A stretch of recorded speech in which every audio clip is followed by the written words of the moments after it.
मेरे YouTube channel में स्वागत है। अभी आपको हम बताने जा रहे हैं, देखिएगा कि डेली रजिस्टर कैसे लिखेगा। जो SSSJY जीविका सततपार्जन योजना में जो सदस्यों का डेली रजिस्टर लिखा जाएगा वो कैसे लिखा जाएगा, इसी पे है। देखिएगा यहाँ पे दिया है दिनांक, ठीक है, उसके बाद दिन दिया है। अब कह रहा प्रारंभिक नगद राशि रुपया में, ठीक है। उसके बाद कहते हैं परिवार द्वारा, ठीक है ना, सामग्री का, ठीक है ना, स्टॉक में खरीदारी की खर्च रुपये में। उसके बाद देखिएगा व्यापार की पूंजी की से परिवार की खर्च रुपया में। कर व्यापार संबंधी खर्च रुपया में और कुल खर्च रुपया में, ठीक है ना, कितना खर्च रुपया में किया गया। इसमें देखिएगा 5, 7 और 6, जैसे 5 हो गया, ठीक है ना, 7 के बराबर होगा 5 और 6 दोनों को मिलाएंगे तब बराबर। कहता कुल बिक्री 8 में कह रहा है कुल बिक्री कितना हुआ। 9 में देखिए कह रहा है उधार बिक्री रुपया में कितना हुआ। 10 में कह रहा है उधार वापसी रुपया में कितना उधार है और कुल उधार रुपया में, ठीक है ना, कितना हुआ। अंतिम नगद शेष कह रहा है कि ये जो कि रुपया में अंतिम नगद शेष कितना हुआ। कुल परिवार खर्च रुपया में। 13 नंबर में 14 में देखिएगा MRP द्वारा जांच एवं सत्यापन। MRP क्या करेगा, इसको जांच और सत्यापन करेगा, ठीक है। तो इसमें देखिएगा कि 12 जो है कि लाइन है, 12 कोट है, 12 भरना है। तो एक में देखिए कि दिनांक में जिसे दिया है तो उसमें दिनांक लिखा जाएगा जिसमें इसे लिखा गया है, ठीक है ना। अब दिन देखिएगा कि मान लीजिए शुक्रवार हो गया। प्रारंभिक नगद शेष उसे कितना हो गया। प्रारंभिक नगद शेष हम पिछला बैठक से लेते हैं, ठीक है। तो प्रारंभिक नगद शेष कितना हो गया, 10,400 रुपया हो। परिवार द्वारा सामग्री स्टॉक की खरीदारी में खर्च रुपया में नहीं है। अब व्यापार की पूंजी की से परिवार की खर्च 40 रुपया किया है, ठीक है, बढ़िया समझिएगा। व्यापार संबंधी खर्च कितना खर्च हुआ, तो व्यापार संबंधी जो खर्च करेंगे, माने कोई सामान हम खरीदेंगे दुकान में रखने के लिए, इसे व्यापार द्वारा खर्च कहते हैं। अब कह रहा है कि कुल खर्च, ठीक है ना, कह रहा है कुल खर्च रुपया में। कुल खर्च कितना रुपया में हुआ, देखिएगा कि 40 रुपया हुआ। कितना खर्च हुआ, 40 रुपया।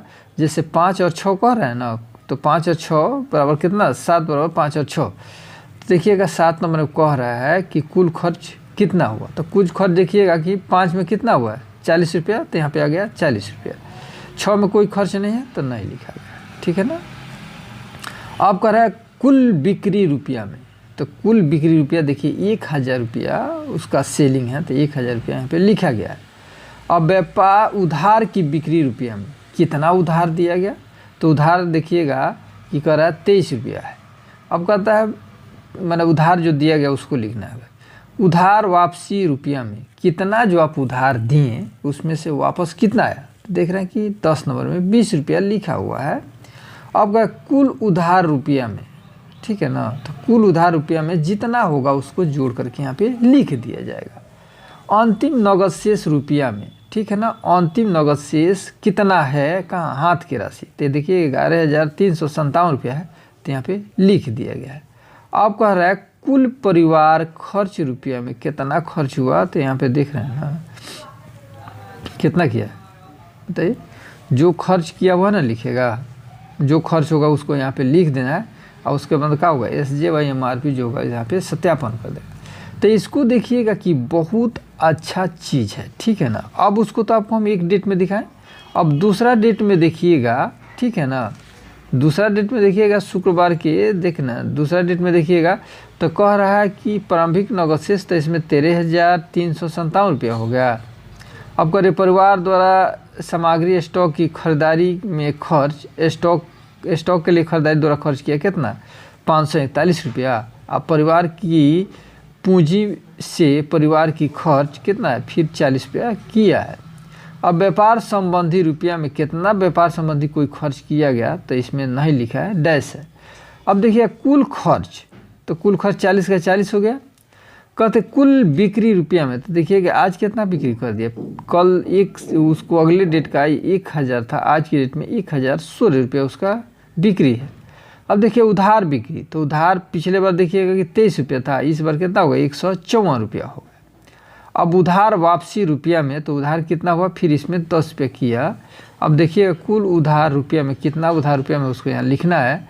आप कहता है अंतिम नगद शेष रुपया में, अंतिम नगद शेष कितना हो गया, तो 11,358 रुपया, ठीक है।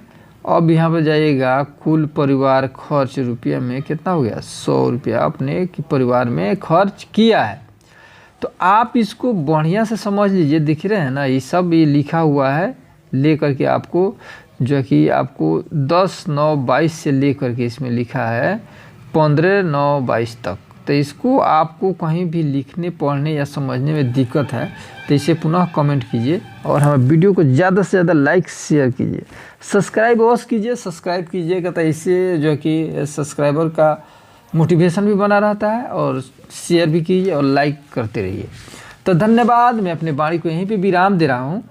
और इसके अगर कोई दिक्कत परेशानी है तो इसका हम भाग 1 बना दिए, ये हो जाएगा भाग 2। तो जा कर के देखिए, कोई दिक्कत परेशानी है तो कमेंट